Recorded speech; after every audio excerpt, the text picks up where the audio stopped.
Կառավարման տեխնոլոգիաների կենտրոն Տոմսային համակարգում վավերացումները բաշխվել են հետևյալ կերպ. տրոլեյբուսներ 87,953, մետրոպոլիտեն 489,167, ավտոբուս 1,813,901, բացասական տարբերություն 87,443։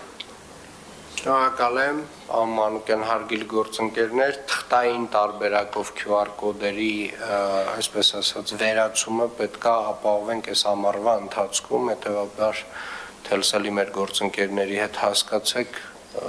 որ ամսվանից սկսած, ամենայն հավանականությամբ երևի օգոստոսի 1-ից սկսած, թղթային տարբերակով այլևս չպետք է գործի QR-ները։